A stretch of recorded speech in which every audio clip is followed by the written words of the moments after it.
William Gargan stars as Barrie Craig, confidential investigator.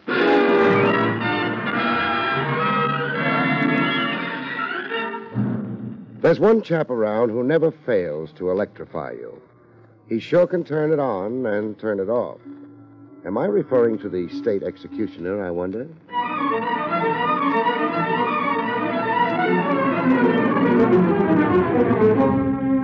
The National Broadcasting Company presents William Gargan in another transcribed drama of mystery and adventure with America's #1 detective, Barrie Craig, confidential investigator.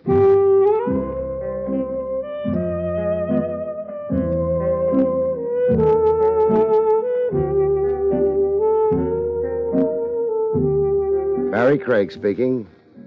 A confidential cop enjoys a certain public popularity. He gets haberdashers' circulars in the mail, anonymous threatening letters scented with perfume.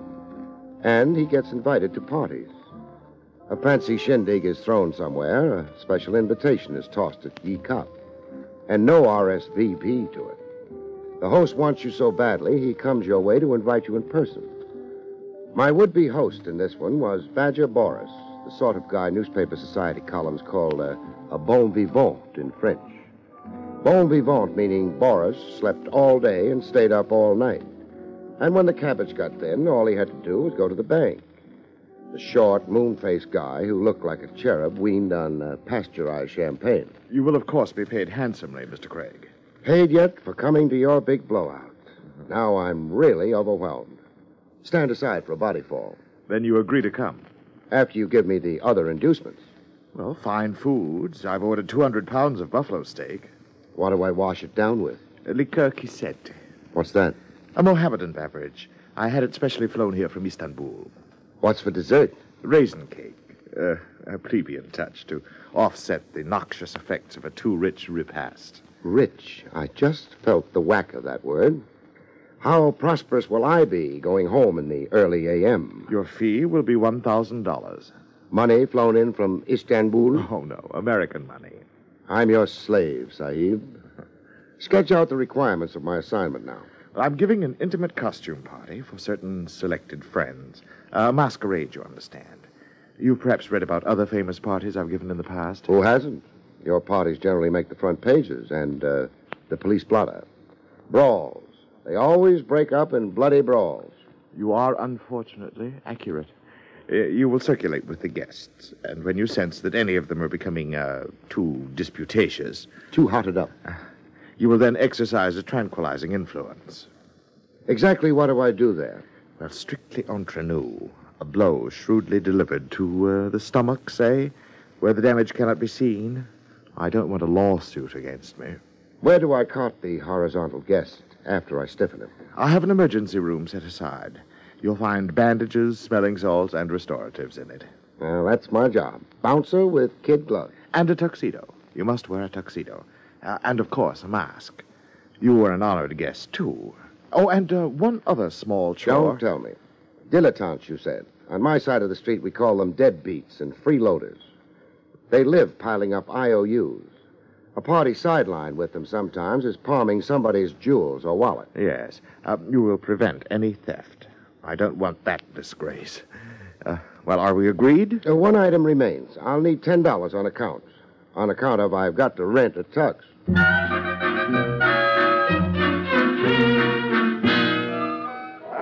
I attended the party wearing a straitjacket, a tuxedo, a mask, and a noose around my neck. That would be the black bow tie. An intimate crowd like Badger Boris had promised. Everybody in costume and mask. And all of them milling around the food and drink, and each other. I got up on a balcony for a better view of the menagerie. Up on the balcony with me was a society photographer, a guy in striped pants who looked like an unemployed diplomat.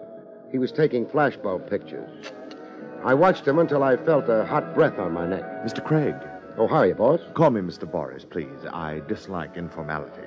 You've got a problem? This is the wrong station for you, here on the balcony. It is? I don't like you looking down on my guests. I'm not. They're looking up to me. Mingling with them, you can overhear and anticipate. prevent any disorder by forestalling it. Okay, I'll get down off my perch. Besides, the ladies below resent the standoffish male. You must dance with them and flatter them and be witty. Witty? Say, can you tell me a few fast jokes?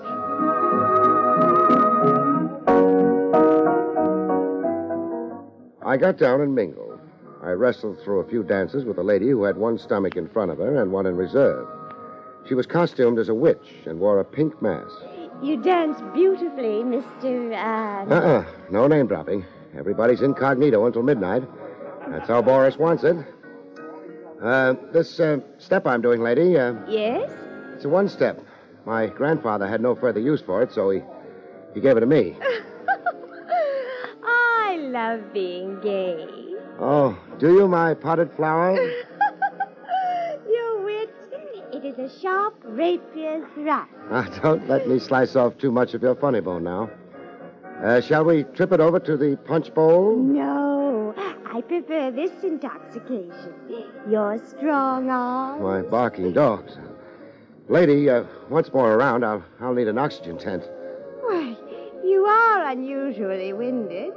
All right, you rest somewhere. My headdress is awry. I'll go repair it. Godspeed and amen. We'll meet out on the patio in 5 minutes. Oh, 20.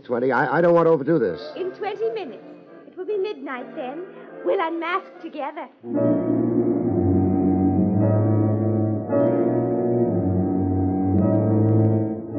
A rendezvous on the patio. 2 alone under the moon. Me and an oversized dame dying to kick me around for kicks. Earning a living sure came hard. Midnight happened, like it usually does. I sneaked off to look for my witch on the patio. The patio was sleek flagstone with a floral display on it like a high-class funeral parlor. There was a moon that had a bloodshot look to it, as if it didn't sleep days. It was a small wind that poets and advertising copywriters like to call zephyrs. I found my bewitching witch on a love-seat swing made out of wrought iron. She had her arms outstretched, like a snake about to give you constrictions. The rest of her was in a sprawl. When I reached her, my worries ceased. She wasn't being amorous. She was asleep, as if she'd passed out. 2 seconds later, I changed my diagnosis. She was in another condition altogether. She was defunct, dead. There was blood all over her costume, like she'd been stabbed over the heart by a knife or a dagger. But the weapon wasn't around. At least I couldn't see it. But then the way the situation stacked up, I had eyes only for the corpse. I conducted some postmortems with my client, Badger Boris. I checked over his guest list. 12 guests. Is that the net count, Boris? Yes, 12 excluding you, Mr. Craig. But then you weren't really a guest. Who was the murder victim? Cora Wilmer. Cora Wilmer. Let me see. I don't find her name on your guest list. How come? Cora Wilmer, the late Cora Wilmer, I mean, crashed the party. Symbolically enough, she was the 13th guest. Tell me about Cora. Gross, foolish, and very rich. A middle-aged matron, miserably in quest of the elixir of youth. Chop it up. Cora was 50. She affected the mannerisms of 20. That sounds like a young husband in the picture she was trying to keep up with. Astute of you. Yes, there was a younger husband. A bit player in theatricals whose dream is to play Hamlet, the melancholy Dane. Was he here tonight? You have the guest list. Yeah. Mark Wilmer. What costume was he wearing? I've already given you a clue. Hamlet, the melancholy Great Dane. How did Cora and Mark feel about each other, or don't you know? I would venture that they despised each other. May and December, Mr. Craig. The seasons are inimical and antithetical. You keep clobbering me with words. Call Mark Wilmer in here for a little questioning. I can't. He's gone home. I gave orders. Nobody leaves. Mark Wilmer or any of my guests don't respond to orders, as you will discover. Cora crashed, you say, but Mark was an invited guest. Then who came coupled with Mark? Oh, the Queen of Sheba. Yeah, I saw the costume. A dish in harem silk with a ruby glued to her forehead. Who was she on this guest list? Rita Romaine. Heat wave? Yes, if you must express it so commonly. She was the poster girl for the Inter-Allied Fruit Pickers Convention last year. Boat manufacturers proclaimed her Miss Cabin Cruiser of 1953. And Mark nominated her to be Queen Empress of his heart, soul, and liver. You're trying awfully hard to supply me with a motive, Boris. Am I? And I thought I was being so ingeniously subtle.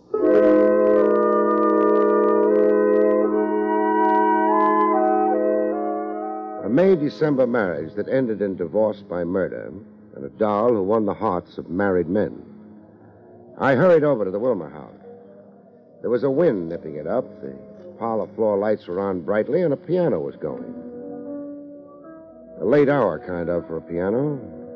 It was 4 a.m. I decided not to announce myself. Instead, I crossed the big lawn and found a station just outside the big French window. There was a hard-looking character inside, standing over the pianist. He had the look of a private eye. I made that guess, anyhow. I also guessed the pianist to be the new widower, Mark Wilmer. I got an earful. Wilmer. Yes? You're ignoring me, Sonny. You got lost in Beethoven. Liszt. I'm playing Liszt. Now let's start playing Truth or Consequences, huh? I hear I lost a rich client. Yes, you have. Cora is dead. But you have a new client now. That's you. Yes, me. Sounds like you're trying to bribe me. I'll be accused of it. They'll say I murdered my wife for her money. Money? And how? A lot of loot falls into your lap. They'll say I did it to be free to marry Rita Romaine. That I was secretly in love with Rita. Which you are, Sonny. They'll subpoena Gurko, a private detective, and put him on the witness stand. And I'll testify the late Cora Wilmer hired me on the QT. I was to check with her once every 24 hours and see if she was still alive. She was that scared. Cora pretended her fear to humiliate me. I've got other facts, Sonny, in my little notebook. I read this off to the court. February 16th at 10 p.m., the defendant, Mark Wilmer, attempted strangling his wife, Cora. A Dr. Enright treated her for throat bruises and shot. Cora baited me into assaulting her, to hold a weapon over me, to keep me from ever leaving her. Maybe, but who'll believe you? That's why you're working for me now. Maybe I am, maybe I'm not. You know, what you're asking is a lot, Sonny. I got a big investment in my license. A lot of loot falls into my lap. How much do you like money, Gurko? Oh, who doesn't like money? The bribe has to come pretty high for me to be tempted to forget my duty. It will be high.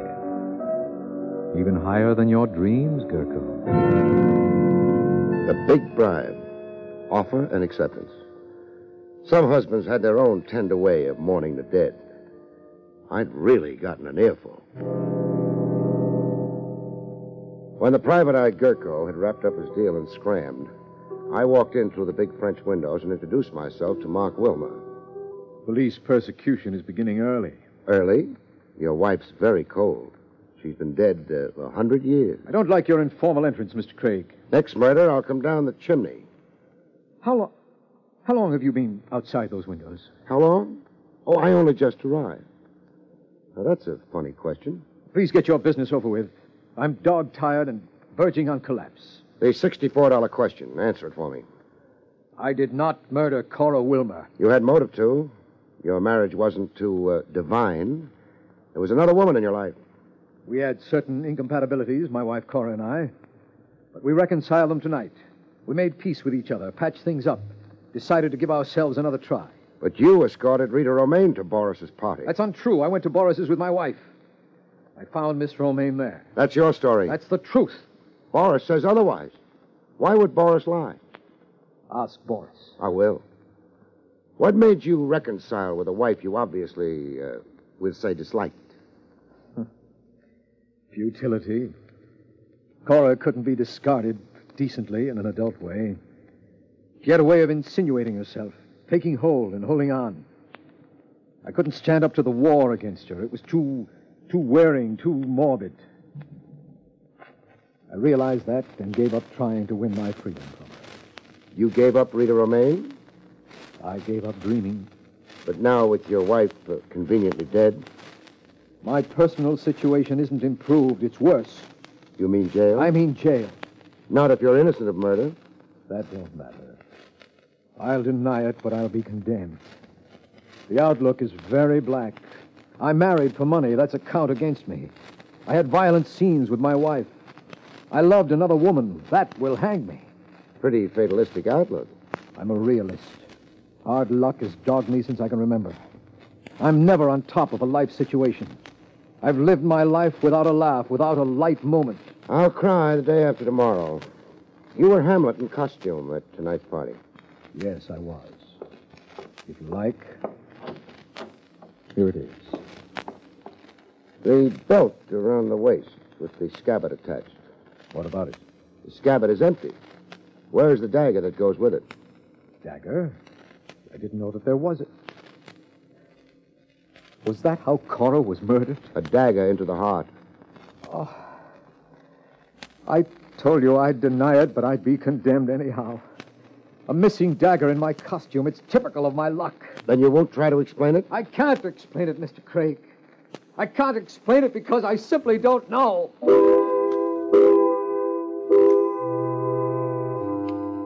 A guy on the edge of becoming delirious, you leave him for another day, a calmer time. Besides, I needed sleep myself. I got into my car.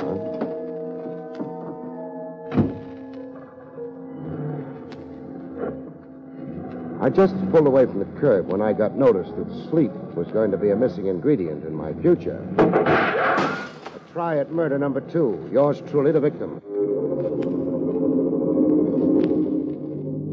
I drove around the block and around again with my headlights out, watching for a car somewhere to come to life, start up and show the glow of its taillight. My car was the only way the rifleman could quit the area. The area was suburban, way off of the main hub. No taxis, no bus lines, and it was 4 a.m. Somebody had to try and escape by an automobile parked somewhere in the vicinity. All I had to do was cruise around and watch and hope. When I saw it, I saw the taillight first. A car starting up a half block away, pulling away from the curb. I raced over to it. I cut across its path, trapping it. A lady motorist took offense at what I'd done. Mister, you're in my way. That was the understatement of the century. I got out to go hunt for a rifle. Sorry to be so melodramatic, miss. Romaine, isn't it? Yes. How did you know my name? Search me. It was the first name that popped into my head. I want to look in the back of your car, beautiful. You have no right. Don't please overplay the indignation, doll. I'm a detective. I'm at work.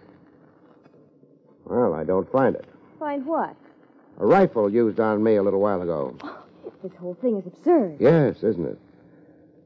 I'd apologize, only I found something even more exciting than a rifle. You found something? Right on the back seat, wedged into a cushion.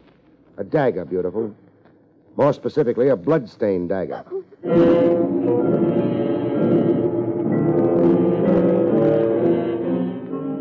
We kept company, the Queen of Sheba and me, in a roadside diner.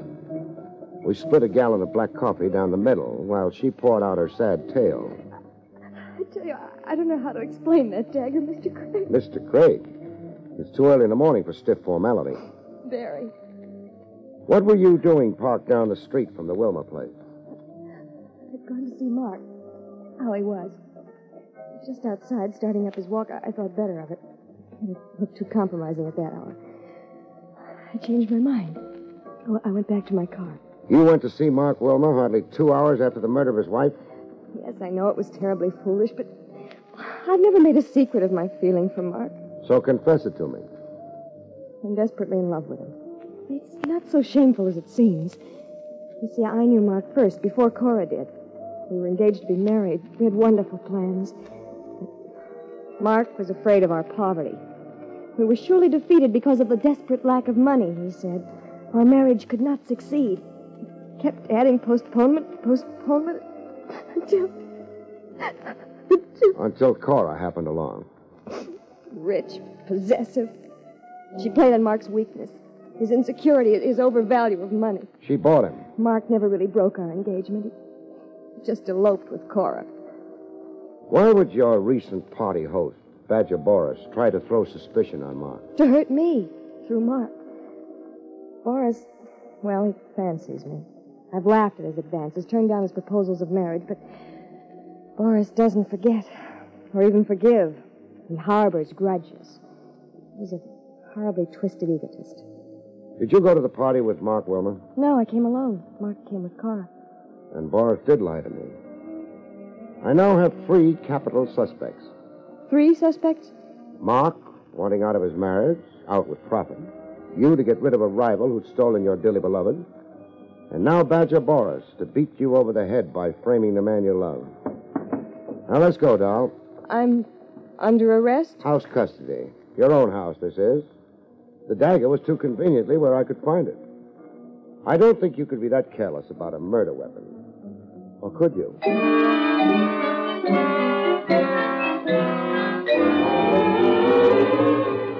While catching a snooze on my office chair, a visitor barged in. The private eye, Gurko, just a little tipsy, like he'd been celebrating something. Celebrating his windfall was my idea, but I wasn't saying it aloud. Barrie Craig? None other than... Well, hello, colleague. Gurko's the name. I'm a private dick like you. The assumption is debatable. I don't get the Craig. It's a delicate question of morals, but skip it. What brings you staggering? I'm here to say my piece about Mark Wilmer. So say it. Wilmer is an okay guy. He's a good, upstanding man, I want you to know. And very rich. That is, if he beats the electric chair. I investigated Wilmer, turned him inside out, not a spot on him, not a blemish. The boy can look the world square in the eye. Goodbye. I'm not finished. You are. It's either out the door or through it. Oh, you're unsociable. I don't like investigators who talk glibly in their own cause. Out. You know something? You're nuts. Now, why did I come talk to a nut? The way I keep knocking myself out defending people.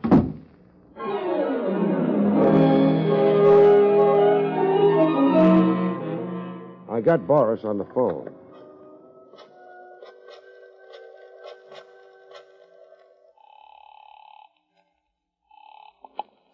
Hello? Boris, this is Barrie Craig speaking. Oh, you woke me up. It's noon. Time to rise and shine. What do you want? Those party photographs I saw being taken last night. I want them. Why? Well, a lot of reasons. One of them is I want to see if Mark Wilmer wore a dagger and a scabbard on his costume. I'm afraid I must disappoint you. Meaning? I destroyed the pictures. Come again? The party was such a distressing bore, Mr. Craig. Hardly worth the sentimental memorial of pictures. I dislike preserving dismal memories, so I destroyed the pictures. Do you find me eccentric? Only phony. Phony as a $9 bill. Goodbye.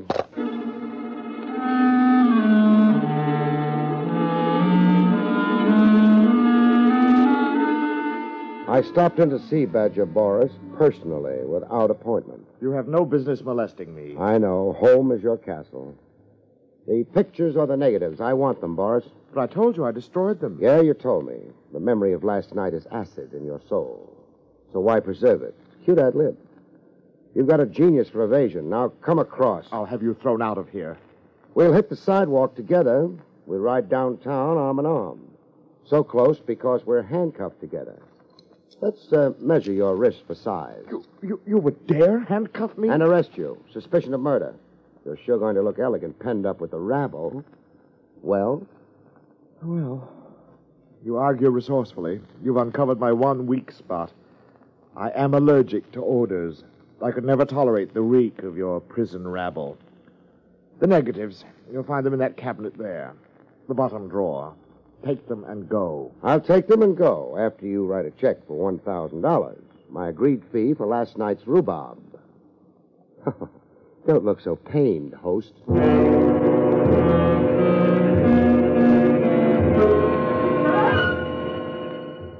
I had the negatives developed, 8 rolls of them. I had them developed with a prayer that my hunch on the film would pay off. When I got a look at the developed pictures, I went traveling. Downtown to a Park Row office with a shingle on it that read the Gurko Agency. I let myself in with a skeleton key to wait for Gurko. I wanted to surprise Gurko with a bang.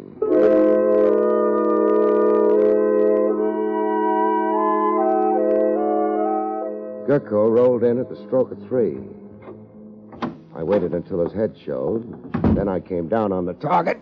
Oh, When he came to enough to stare up at me groggily, we got down to cases. You slugged me, Craig. Why?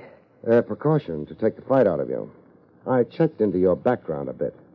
What you did before you became a blackmailing shamus. You were a champ boxer, runner-up for the light heavyweight title. I didn't relish coming to blows with you. I want my nose looking exactly like it looks. What's your play? An arrest. I'm arresting you for blackmail and murder. I said you were a nut. I developed rolls of film taken at Boris's costume party. Mark Wilmer never carried a dagger in a scabbard. I've got pictures covering the whole evening. No dagger ever in Mark Wilmer's costume. So what? Boris's guest list totaled 12, so Boris said. Boris was faking. It was actually 13 officially. He wanted me to think Cora Wilmer crashed the party, and that Mark Wilmer came with Rita. All over my head, Craig. Try getting up, I'll crack down on you. I've got pictures showing that there was even more than 13 guests. That's excluding me. On one picture, I count 14. 14 guests. The 14th was the murderer. Boris knew it, but he tried to cover it up. Not that he wanted to spare you, Gurko, but because he preferred seeing Mark Wilmer take the rep. He hoped to frame Mark. Your turn to talk. Craig, what kind of guy are you? Try me out. That's better. I didn't figure you to be an angel. I didn't see any wings. 50-50. We'll split a fortune. If I shut up about your murdering your own client, Cora Wilmer, so you could blackmail her widowed husband? Yeah, that was the play. Mark was a frightened pigeon. Forget Cora, Craig. Nobody cried when she died. It comes out fine for everybody. Mark and the doll, Rita, they get married. They got dough. And you and me, we got dough. It still needs a fall guy. Boris, we'll pin it on Boris. We'll switch it around. Boris was out to frame a guy he hated, Mark Wilmer. I'll think up a way. Like you planted the dagger in Rita's car? Well, I did that to confuse things, take some of the heat off Mark. And that rifle shot at me? Well, that was to scare you away, only that. Hang the frame on Boris. Make him the fall guy. I think I know a way, Craig. Don't pick your brains too hard. The little gray matter you've got, Gurko, concentrate on how you can beat the electric chair. Oh. It's like that, huh? You suck at me. No deal. You're turning me in, huh? That's right. Why? I could say for the honor of the profession, colleague. But that would be corny, wouldn't it?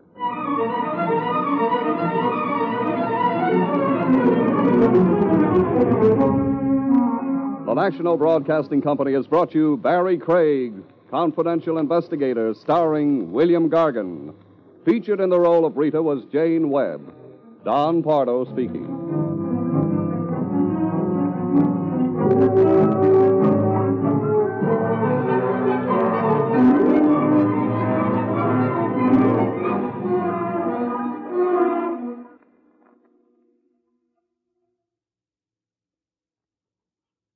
This is NBC, the National Broadcasting Company. Well, fine foods. I've ordered 200 pounds of buffalo steak. What do I wash it down with? Liqueur Kisette. What's that? A Mohammedan beverage. I had it specially flown here from Istanbul. What's for dessert? Raisin cake. A plebeian touch to offset the noxious effects of a too rich repast. Rich. I just felt the whack of that word. How prosperous will I be going home in the early a.m.? Your fee will be $1,000. Money flown in from Istanbul? Oh, no. American money. I'm your slave, Sahib. Sketch out the requirements of my assignment now. Well, I'm giving an intimate costume party for certain selected friends. A masquerade, you understand. You've perhaps read about other famous parties I've given in the past. Who hasn't? Your parties generally make the front pages and the police blotter. Brawls. They always break up in bloody brawls. You are, unfortunately, accurate. You will circulate with the guests, and when you sense that any of them are becoming too disputatious... Too hotted up. You will then exercise a tranquilizing influence. Exactly what do I do there? Well, strictly entre nous. A blow shrewdly delivered to... Barrie Craig, Confidential Investigator.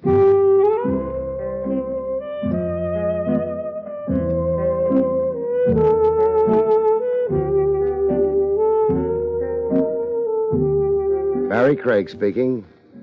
A confidential cop enjoys a certain public popularity.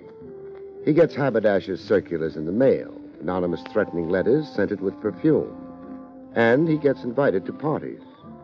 A fancy shindig is thrown somewhere, a special invitation is tossed at ye cop, and no RSVP to it. The host wants you so badly, he comes your way to invite you in person. My would-be host in this one was Badger Boris, the sort of guy newspaper society columns called a bon vivant in French. Bon vivant meaning Boris slept all day and stayed up all night.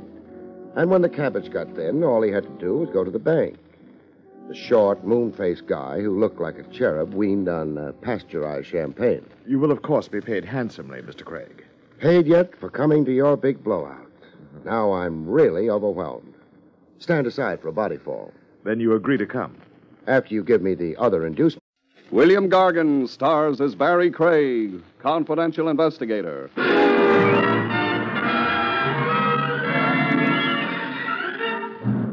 There's one chap around who never fails to electrify you.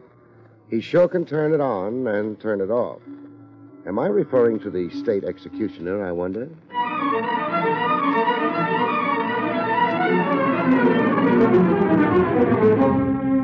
The National Broadcasting Company presents William Gargan in another transcribed drama of mystery and adventure with America's #1 detective, Barrie